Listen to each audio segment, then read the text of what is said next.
Kalena dhammat sawanang etamang kalamutamang.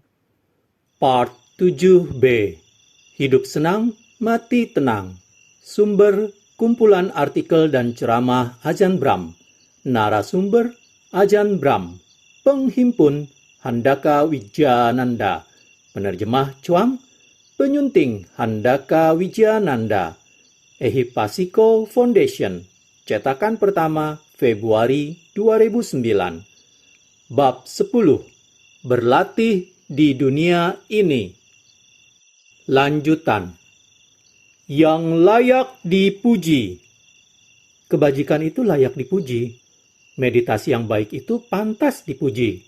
Dan itulah sebabnya Anda perlu memuji diri Anda sendiri. Katakan kepada diri Anda, betapa bagusnya meditasi ini, betapa mengagumkannya. Maka Anda akan melakukannya lagi dan lagi. Pikiran diberi santapan dengan pujian, dengan kebahagiaan. Manfaatkan hal itu sebagai cara-cara piawai untuk menyemangati diri Anda lebih dan lebih lagi. Dalam Buddhisme, kita bahkan punya sebuah kata untuk itu. Sadhu, sadhu, sadhu. Bagus, bagus, bagus. Anda pernah mendengarnya berulang kali. Buddhisme mendukung pujian, mendukung dorongan, karena hal-hal itu manjur. Jadi, pujilah apa yang patut dipuji. Jangan memuji orang bodoh. Jangan memuji bintang olahraga yang memenangi piala atau bintang film atau apapun. Jika seseorang memenangi perang, jangan memuji hal semacam itu. Pujilah mereka yang pantas dipuji. Adalah tidak layak memuji kualitas-kualitas duniawi. Jika Anda menjadi seorang jutawan, itu pun tidak pantas dipuji. Apa yang pantas dipuji? Orang yang mempersembahkan bunga di altar, atau orang yang berjuang keras di atas bantalan meditasinya adalah yang pantas dipuji. Bisa jadi, itu adalah kali pertama mereka mengikuti retret, dan mereka melaksanakannya dengan begitu baik. Itulah yang pantas dipuji. Seseorang yang baru pertama kalinya meneguhkan pikiran dalam momen saat ini, bahkan jika hanya sekejap saja selama retret 9 hari ini, itu pantas dipuji. Pujilah apa yang pantas dipuji. Kerjakan apa yang benar-benar layak dikerjakan. Terus Anda menyemangati diri Anda sendiri. Lalu Anda menyemangati kualitas-kualitas baik di dunia. Itu berarti meditasi Anda menjadi kuat. Kebajikan menjadi kuat. Moralitas menjadi kuat. Ini tidak hanya berarti tingkat kebahagiaan Anda meningkat dalam kehidupan, tetapi juga berarti bahwa ketika Anda datang ke sebuah retret meditasi, Anda telah melakukan semua tugas-tugas di balik layar. Anda datang ke retret tidak hanya dengan tangan kosong, tetapi dengan semua kualitas spiritual yang hebat itu. Dengan kekayaan spiritual ini, dengan semua kebajikan yang telah Anda lakukan. Mempraktikkan kebajikan. Di dalam meditasi yang mendalam, terutama di tingkatan nimitta dan jhana, pikiran Anda menjadi dahsyat, kuat, dan indah. Nimitta kadang datang lebih dini dari yang diharapkan. Nimitta menyeruak di antara napas karena mereka terlalu kuat untuk diabaikan.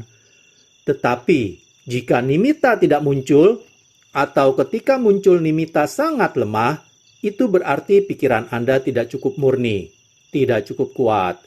Pikiran tidak cukup terberdayakan oleh kebajikan, moralitas, kemurnian, kekuatan. Ketika kita menyadari hal ini, kita juga menyadari bahwa kita tidak menjaga sila hanya supaya pergi ke surga. Kita tidak bisa begitu saja bermeditasi dan mengabaikan sila sebagai perkembangan budaya dari Buddhisme.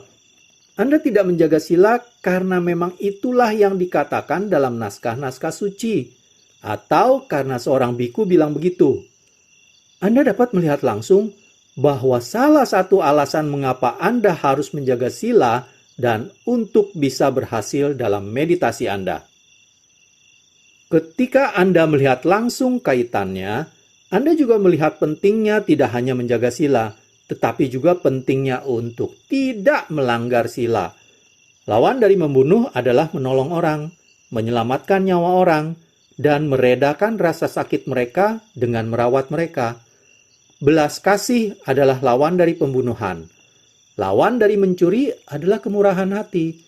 Tidak sekedar tidak mengambil milik orang lain, tetapi juga beramal kepada orang lain. Lawan dari perselingkuhan adalah kesetiaan dan menepati janji Anda. Lawan dari dusta adalah kejujuran dan berkata-kata yang baik kepada orang lain. Jangan pernah mengatakan kata-kata yang Anda sendiri tidak ingin orang lain katakan kepada Anda. Dan terakhir, lawan dari mengkonsumsi alkohol dan narkoba yang dapat menggelapkan kesadaran adalah mengembangkan kesadaran dan mempraktekkan meditasi yang mencerahkan pikiran. Praktek moralitas kita tidak sekedar menghindari apa-apa yang buruk, tetapi juga mengerahkan usaha dan melakukan hal-hal yang baik. Ini adalah aspek aktif dari kehidupan kita, mendukung komunitas, masyarakat Buddhis, wihara, orang tua kita, orang-orang sepuh, atau apapun lainnya yang dapat kita lakukan. Kita benar-benar pergi keluar dan melakukan sesuatu ketimbang hanya berpikir, "Lihat saya ini baik sekali, saya tidak membunuh, tidak mencuri, tidak berselingkuh, tidak berbohong, tidak minum alkohol dan narkoba, saya tidak berbicara kepada siapapun, saya tinggal di dalam rumah kecil saya sepanjang hari, sepanjang malam." Tetapi itu tidak cukup baik, ya kan? Beberapa dari Anda yang telah lama mengenal saya tahu betapa sibuknya saya, terutama di tahun-tahun pertama pembangunan wihara kita di Serpentine. Itu benar-benar kerja keras. Bekerja sepanjang hari, dari dini hari sampai larut malam. Dan mandi di danau yang dingin, dengan angin yang menjadi faktor penambah gigil. Kita telah bekerja begitu keras dan kita sulit tidur karena kita tidur di tempat terbuka yang berangin. Kita akan terbangun di tengah malam dan tak bisa tidur lagi. Di Jumat petang, kita pernah pergi ke pusat kota kecil kita di Perth Utara. Saya sangat menanti-nantikan hal itu karena pertama-tama kita semua dapat mandi air hangat untuk pertama kalinya dalam seminggu itu dan membersihkan semua kotoran. Dan lantas kita dapat tidur dengan nyenyak dan cukup. Itu adalah masa-masa yang sulit. Dan kadang saya pikir saya telah mengorbankan meditasi saya. Saya pikir saya telah bekerja terlalu keras dan tidak punya waktu untuk diri saya sendiri. Kapanpun kami kembali di petang hari, kami langsung ambruk sampai pukul 4 pagi hari. Dan lantas kami mendorong diri kami untuk turun dari kasur untuk kerja pada hari-hari berikutnya. Begitu kerasnya. Saya berpikir itu akan sia-sia. Tetapi sebuah kejutan muncul ketika saya cuti seminggu. Ketika saya duduk bermeditasi, saya langsung kembali ke nimitta-nimitta yang indah dan mengalami sebuah meditasi yang indah. Mulanya saya tidak dapat mempercayai hal itu. Apa yang terjadi? Saya sudah tidak bermeditasi selama berminggu-minggu, berbulan-bulan, tapi tidak terus-menerus begitu sih. Saya pernah mencoba, tetapi malah mengantuk. Tetapi begitu saya punya waktu, saya langsung kembali lagi ke sana. Pada waktu itu, saya benar-benar tidak mengerti apa sebabnya. Mengapa begitu mudahnya bermeditasi setelah lama bekerja keras seperti itu? Tentu saja, itu pasti karena saya telah membangun kebajikan, membangun kekuatan pikiran. Saya sudah tidak mementingkan diri sendiri, menyerahkan diri saya kepada salah satu tindakan karma baik terbesar di dunia, membangun wihara.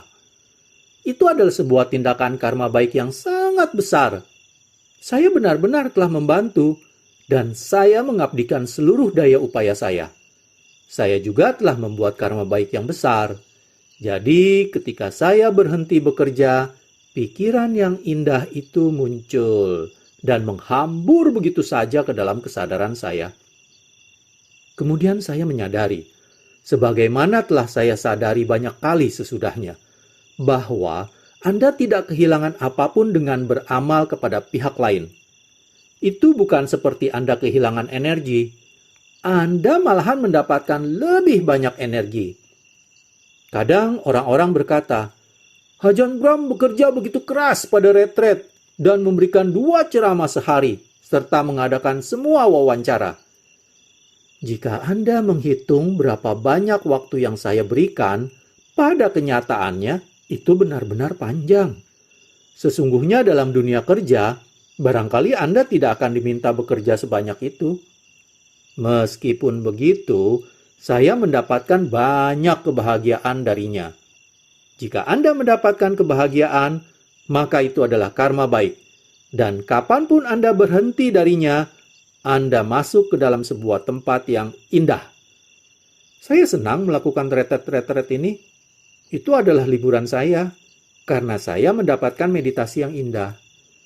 Anda mendapatkan kesempatan untuk mencerahkan pikiran Anda dengan lebih banyak memberi. Samadhi disertai kebajikan. Jangan terlalu banyak membuat jarak antara meditasi dan kehidupan luar. Buatlah kehidupan luar sebagai pendukung bagi meditasi. Jagalah sila Anda, tetapi berbuat juga kebajikan. Layanilah masyarakat.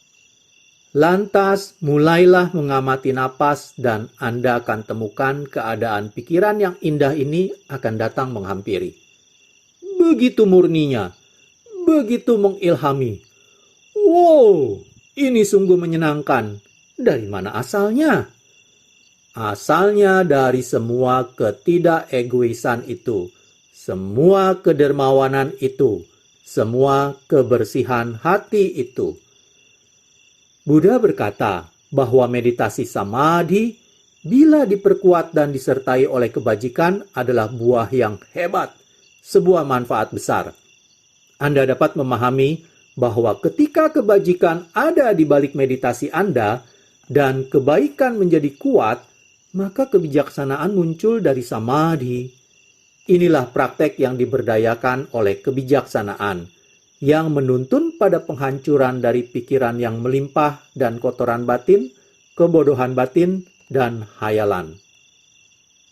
Oleh karena itu, sebagai seorang praktisi, Anda harus mempraktekkan kebajikan. Tuntaskanlah. Anda harus mempraktekkan meditasi. Tuntaskanlah. Anda harus mempraktekkan kebijaksanaan dan menuntaskannya demi pencerahan. Tetapi pastinya Anda dapat melihat bagaimana kebajikan mendukung samadhi. Jadi, hidup di dunia ini Anda dapat mempraktekkan meditasi dengan mempraktekkan pendukung-pendukungnya, dengan memastikan bahwa Anda bajik dan baik. Begitulah yang seharusnya Anda lakukan terhadap apa yang telah Anda pelajari di retret ini untuk dibawa kembali ke dalam kehidupan nyata. Selalu ada kesempatan untuk mempraktekkan kebajikan. Selalu ada seseorang di kantor, di rumah, atau seseorang yang Anda temui yang akan memerlukan waktu Anda, yang dapat Anda pedulikan. Janganlah berpikir bahwa Anda mengabaikan meditasi Anda.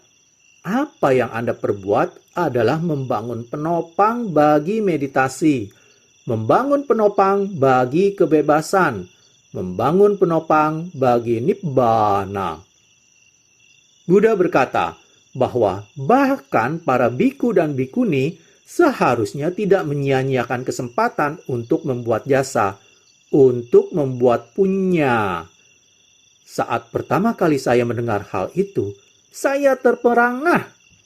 Waktu itu, saya pikir jasa hanyalah diperbuat oleh umat awam.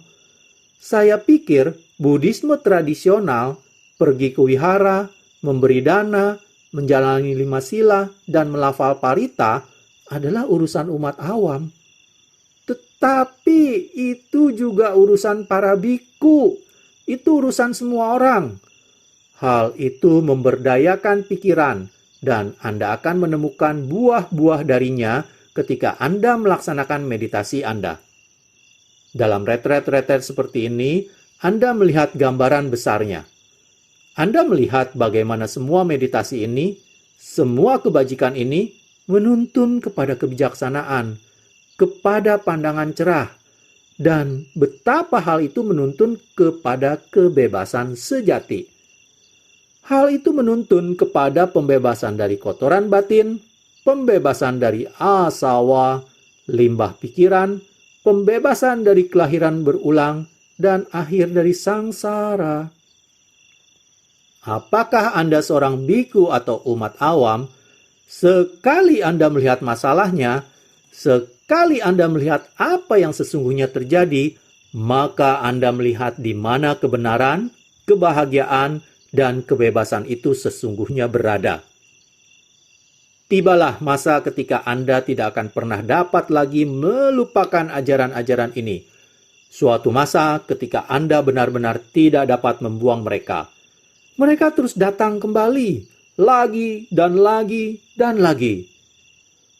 Seseorang yang saya kenal datang ke Buddhist Society pada awalnya. Lalu mereka pergi dan tidak menjalani praktek selama 3 atau 4 tahun. Lantas mereka datang kembali dan berkata kepada saya, "Meski saya coba, saya tidak dapat melupakan ajaran ini." Anda tidak dapat menyisihkan mereka. Apa yang telah terjadi adalah pengajaran-pengajaran itu telah terekam di dalam diri Anda sebagai pengenalan suatu kebenaran, pengenalan kebahagiaan sejati, dan jalan menuju kebebasan. Itu terjadi pada saya dan juga terjadi pada banyak dari Anda dalam meditasi Anda yang tampak begitu murni, yang menjanjikan kebebasan tersebut. Anda tidak dapat menunjukkan dengan jari telunjuk Anda dan menjelaskannya kepada diri Anda sendiri, tetapi hal itu nyata. Hal itu memang ada. Sebuah momen kedamaian. Saat pertama saya bermeditasi adalah hal yang luar biasa. 10 menit pertama dari pengalaman itu terpatri dalam pikiran saya. Kejadiannya adalah di ruang Wordsworth di King's College, Cambridge University, Inggris. Bahkan sekarang pun, saya dapat mengingat kembali ruangan tersebut di mana untuk pertama kalinya saya bermeditasi. Saya tidak menyelam ke dalam jana atau apapun semacamnya, tetapi pengalaman itu terasa begitu menyenangkan, begitu damai, dan semenjak momen itu, saya telah terpikat. Aneh sekali bagaimana momen kedamaian ini menderingkan begitu banyak lonceng di dalam diri saya yang memperlihatkan kita bahwa ini dia, inilah jalan menuju kedamaian, inilah hal paling murni yang pernah saya lihat, inilah kebebasan sejati. Buddha berkata, "Cicipi kebebasan." Ketika Anda hanya merasakan sedikit rasa kebebasan tersebut, rasa itu terus tinggal dalam benak kita selamanya. Kita harus mengembangkannya dan memupuknya sampai kita tidak hanya mendapatkan rasanya, kita memperoleh keseluruhan makanan itu. Dan makanan tersebut melakukan tugasnya, mengisi batin dengan kebijaksanaan, dan memberikan pembebasan penuh dan sejati. Jadi, setiap dari kita, entah biku ataupun umat awam, sedang di jalan menuju Nibbana. Kita telah berjalan terlalu jauh untuk berhenti. Ketika Anda telah mencicipi meditasi yang lebih mendalam, Anda mencicipi sesuatu yang jauh melebihi kekuatan, kebahagiaan, dan kebebasan dari apapun lainnya di dunia. Pikiran akan berkecenderungan kepada hal itu. Hal itu akan tetap kembali, terkadang berulang-ulang, mengunjungi kembali pengalaman. Terkadang tersesat dan tidak menemukan jalan kembali, tetapi tidak dapat berhenti berjuang, tidak dapat berhenti menyelesaikan tugas, akan terus berkecenderungan menuju Nibbana. Pengalaman itu akan mengubah gaya hidup Anda, sedikit demi sedikit. Anda mengubah gaya hidup Anda agar sesuai dengan jalan menuju Nibbana. Anda tidak dapat menemukan cukup kesempatan untuk membantu orang atau untuk melakukan pekerjaan sukarela, dan Anda melihatnya sebagai sebuah hak istimewa, bukan sebuah tugas. Jika Anda bergabung dengan sebuah komite, itu adalah hak istimewa. Jika Anda membantu komunitas dengan suatu cara, Anda berkata, "Terima kasih sudah memberi kesempatan bagi saya. Adalah hal yang luar biasa bahwa saya dapat melakukan hal ini untuk orang lain." Anda melakukan perbuatan baik dan Anda seorang yang dermawan. Karena itu adalah hal yang luar biasa untuk dilakukan. Dalam Buddhisme, terkadang dikatakan bahwa para pemenang arus atau sotapanna harus diurus oleh sangga. Pernah ada sebuah kasus dari sebuah keluarga di masa kehidupan Buddha yang diperkirakan adalah para pemenang arus. Mereka selalu mempersembahkan dana makanan yang berlimpah kepada sangga. Mereka cukup miskin dan mereka tidak punya cukup makanan untuk diri mereka sendiri. Orang-orang awam mulai mengkritik para biku dengan berkata, "Baik bagi Anda menerima makanan tersebut, tetapi orang-orang itu tidak cukup punya makanan bagi mereka sendiri." Jadi, Buddha mengadakan sebuah pertemuan dan menetapkan sebuah aturan untuk situasi seperti itu. Sangga setuju pada situasi tersebut, mereka harus berbelas kasih bagi keluarga tersebut dan tidak diperkenankan menerima banyak dana makanan dari mereka. Ini bisa terjadi ketika Anda memiliki keyakinan yang begitu kuat. Anda berpikir jauh lebih baik memberi makanan Anda kepada sangga daripada untuk dimakan oleh diri Anda sendiri. Jauh lebih baik kelaparan. "Tolong, terima persembahan ini. Saya mendapatkan jauh lebih banyak kebahagiaan dari memberi. Saya bisa makan lain kali. Jadi tolong beri saya kesempatan untuk membuat lebih banyak jasa. Tolonglah, tolonglah, tolonglah." Jadi para biku harus berkata, "Sekarang tahan dulu. Buddha berkata, kami tidak dapat melakukan hal ini. Ini dari Buddha. Jadi kami tidak dapat berbantah mengenai hal itu." Itulah yang terjadi ketika kita benar-benar memahami hal-hal tersebut. Kadang Anda harus menahan orang. Saya katakan terutama tentang mereka yang akan memberikan apa saja. Mereka akan memberikan baju mereka dan makanan dari piring mereka. Kadang mereka bahkan bersedia memberikan nyawa mereka. Orang-orang itu mungkin menjadi miskin, tetapi nimitta-nimitta mereka sungguh luar biasa. Wow, siapa yang peduli tentang kelaparan kalau Anda mendapatkan nimitta-nimitta yang indah? Itu benar-benar indah. Itulah kemurnian. Ini benar-benar pembuatan jasa yang inspiratif.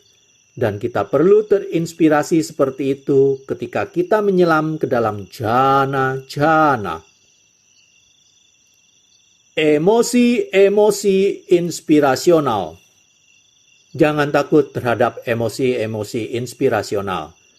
Jika Anda punya kesempatan untuk pergi ke tempat-tempat suci di India atau ke beberapa wihara tua di Sri Lanka, Burma, atau Thailand, manfaatkan sebaik-baiknya uang Anda.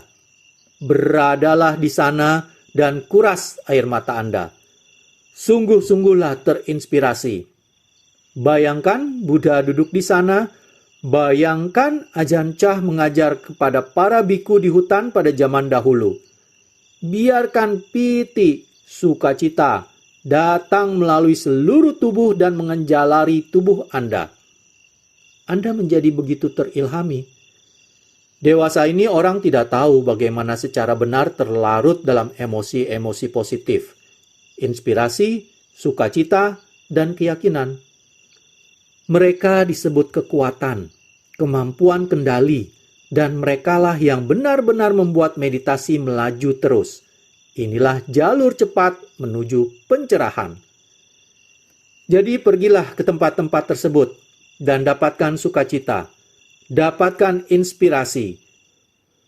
Ketika Anda membaca suta-suta atau melafalkannya, lafalkanlah sepenuh hati, tidak sekedar dengan mulut Anda. Jangan khawatir tentang bagaimana kedengarannya di luar. Perhatikan saja seperti apa bunyinya di dalam sini dan dari mana asalnya. Adalah hebat untuk dapat melafalkan parita dan memahami artinya. Anda merasa begitu melayang, melambung indah, dan itulah sebuah emosi yang murni. Jadi dalam kehidupan nyata, kembangkanlah emosi-emosi yang murni dan inspirasi-inspirasi. Mereka itu tidak bisa tidak baik, dan mereka menuntun kepada nibbana. Rangkuman dan kesimpulan.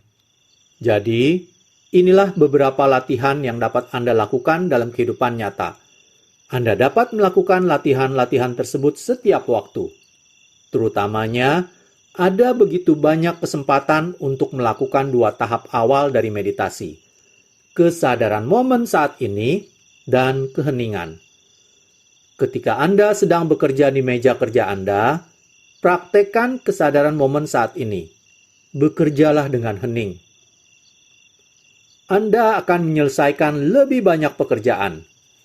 Ketika Anda mengendarai mobil Anda, matikan radio, matikan CD, bahkan jangan mendengarkan ceramah Ajahn Brahm. Dengarkanlah kesunyian, karena semua yang akan Anda dengar adalah Ajahn Brahm memberitahukan Anda untuk diam. Siapa saja yang mengerti akan berkata, "Oh, itu benar," dan mematikan suara-suara itu. Ada begitu banyak kesempatan dalam kehidupan untuk sungguh-sungguh mempraktekkan kesadaran momen saat ini dan kesadaran keheningan. Ada begitu banyak waktu dan peluang sepanjang hari untuk melepas. Bahkan jika Anda terlambat pergi kerja, kadang Anda tidak dapat berbuat apa-apa. Biarkan sajalah. Mencemaskan hal itu tidak akan membuat Anda lebih cepat sampai di tempat kerja. Lihatlah, apakah Anda dapat belajar untuk merasa damai dalam kehidupan nyata. Dan cobalah untuk mempraktekkan anjuran-anjuran ini. Praktekkan tak mengendali, melepas. Ada banyak kesempatan dalam kehidupan. Cukup sering tak ada sesuatu pun yang bisa Anda lakukan. Tidak ada cara untuk membuat pesawat melaju lebih cepat karena Anda terlambat. Anda tidak bisa mendatangi kapten dan memintanya untuk tancap gas. Anda tidak dapat melakukan hal itu dalam kehidupan.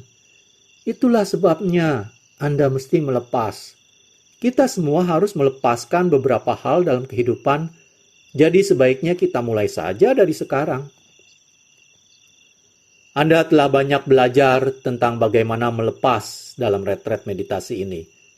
Ketika Anda keluar, Anda telah belajar keterampilan melepas hal-hal yang tidak dapat Anda kendalikan.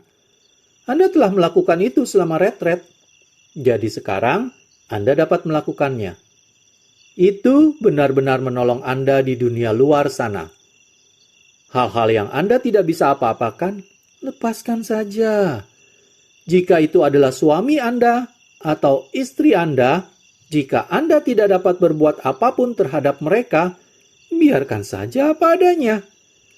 Jika anak-anak Anda mengacaukan segalanya dan Anda tidak dapat berbuat banyak terhadap mereka, biarkan sajalah mereka. Melalui praktek, Anda akan mengetahui keterampilan melepas. Mengenai anak-anak, Anda selalu dapat menggunakan perumpamaan tentang kerbau. Suatu waktu di Thailand, seseorang membawa kerbaunya ke ladang untuk merumput. Tiba-tiba, kerbaunya menjadi beringas dan melarikan diri. Orang itu berusaha untuk menghentikan kerbaunya. Coba saja menghentikan kerbau. Bayangkan sebesar apa kerbau itu. Besar sekali. Dan pemiliknya hanya petani Thai yang berbadan kecil. Dia memegang erat-erat talinya. Tali itu lalu memuntiri jari jemari si petani dan memutuskan jarinya. Dia datang ke wihara dengan jari yang hilang setengah. Jelas-jelas darah berceceran di mana-mana, dan dia pasti lumayan kesakitan. Kepala wihara membawanya ke rumah sakit setempat dan mengobatinya. Setelah itu, petani itu baik-baik saja. Ini adalah sebuah metafora hebat yang dia berikan kepada kami. Metaforanya adalah Anda tolol jika mencoba menghentikan seekor kerbau. Itu hanya akan mencopot jari Anda. Suami Anda, istri Anda, anak-anak Anda, dan kadang pikiran Anda itu seperti seekor kerbau. Jika Anda mencoba menghentikan mereka, kadang jadinya ada sesuatu yang copot, dan Anda akan mendapatkan sakit dan derita. Apa yang terjadi jika Anda membiarkan saja kerbau itu? Kerbau itu paling-paling hanya lari sekitar setengah kilometer di jalanan. Kerbau tidak akan pergi jauh-jauh. Dia akan berhenti dan diam dengan sendirinya. Lalu Anda dapat menghampirinya dengan tenang dan membawanya kembali. Dia berhenti dan mudah dikendalikan. Terkadang itulah yang perlu Anda lakukan terhadap suami, istri, dan anak-anak Anda. Mereka minggat, lalu mereka berhenti, dan Anda dapat menjemput kembali mereka. Seringkali pikiran bertingkah seperti itu dalam meditasi. Pikiran berlarian ke dalam gagasan dan fantasi. Biarkan saja. Jangan biarkan jari Anda copot. Begitu pikiran pergi jalan-jalan sejenak, ketika pikiran berhenti dan sudah cukup bersenang-senang, baiklah, sekarang bawa dia kembali ke keheningan. Itu sebenarnya sebuah perumpamaan yang bagus bagi kehidupan Anda. Anda belajar cara melepas. Anda dapat melakukannya di dalam pikiran Anda. Anda dapat juga menerapkannya pada hal-hal lain dalam kehidupan dan menjadi orang yang jauh lebih damai dan manajer yang jauh lebih efisien. Anda dapat menjadi seorang manajer bagi suami Anda, bagi istri Anda, bagi anak-anak Anda, bagi kawan-kawan Anda, bagi kehidupan Anda. Saya sering mengatakan bahwa meditasi itu seperti sebuah mikrokosmos dari dunia nyata. Jika Anda tahu bagaimana bermeditasi, Anda tahu bagaimana untuk hidup. Jika Anda tahu bagaimana melepas dan berdamai, Anda mengetahui segalanya yang perlu Anda ketahui mengenai hidup di dunia. Anda dapat menjalani sebuah kehidupan yang sangat bahagia, sebuah kehidupan yang sangat indah, bahkan jika Anda mau, Anda bisa mengambil satu langkah lebih lanjut dan menjadi tercerahkan. Anda pun tahu bagaimana melakukan hal itu. Itu adalah proses yang sama, hanya saja lebih intensif. Jadi itulah yang Anda lakukan dalam kehidupan di luar sana. Jangan berpikir akan terlalu banyak transisi untuk berada di dunia luar. Itu menjadi guncangan bagi sistem, tetapi sebenarnya Anda akan belajar beradaptasi. Anda bisa merasa damai di tengah kedamaian. Anda dapat bekerja dengan orang-orang yang sedang bekerja dan tertawa dengan mereka yang sedang tertawa. Anda dapat merasa simpati terhadap mereka yang menangis, dan Anda memiliki segala sumber daya untuk membantu dan melayani dunia. Di bagian awal dari retret ini, telah saya sebutkan bahwa tidak ada perbedaan antara meditasi Vipassana dan meditasi Samatha. Sekarang, saya juga akan menambahkan bahwa tidak ada perbedaan antara jalan Bodhisatta dan jalan Arahanta. Semua ini hanyalah perbedaan-perbedaan yang dibuat oleh orang karena mereka tidak benar-benar mengerti. Hal terbaik yang dapat Anda lakukan bagi dunia adalah hadiah terbaik yang dapat Anda berikan kepada orang lain adalah untuk menjadi tercerahkan, sehingga Anda dapat memiliki welas asih besar dan sumber daya kebijaksanaan yang besar untuk dibagikan kepada yang lainnya. Anda menjadi tercerahkan demi Anda sendiri dan demi orang lain. Tidak ada perbedaan antara dua jalan ini. Orang-oranglah yang membuat semua perbedaan ini. Jadi, pergilah ke dunia nyata dan demi Anda sendiri, jadilah tercerahkan, dan tercerahkanlah demi orang lain. Itulah jalannya dan itulah caranya. Jika Anda belum mendapatkan cek upah Anda, jangan cemas. Sebentar lagi datang. Bisa jadi datang pada hari Sabtu. Tinggalkan alamat Anda dan Pak Pos akan datang suatu waktu. Saya harap Anda mengalami sebuah retret yang sangat menyenangkan. Masih ada beberapa jam untuk pergi. Jadi tetaplah waspada. Siapa tahu Pak Pos segera mengetuk. Catatan, ini merupakan catatan di bagian part 7a mengenai 4 pengupayaan benar. 4 pengupayaan benar adalah 1. Tidak membiarkan munculnya pemikiran buruk yang belum muncul. 2. Tidak membiarkan berlangsungnya pemikiran buruk yang telah muncul. 3. Mengupayakan munculnya pemikiran baik yang belum muncul. 4. Mengupayakan berlangsungnya pemikiran baik yang telah muncul. Demikianlah, selesai sudah saya membacakan bab 10 sekaligus berakhir part 7b. Pada part selanjutnya, part 8, saya akan mulai membacakan bab 11, yaitu bahagianya melepas. Terima kasih. Kalena dhamma savanang etamang kalamutamang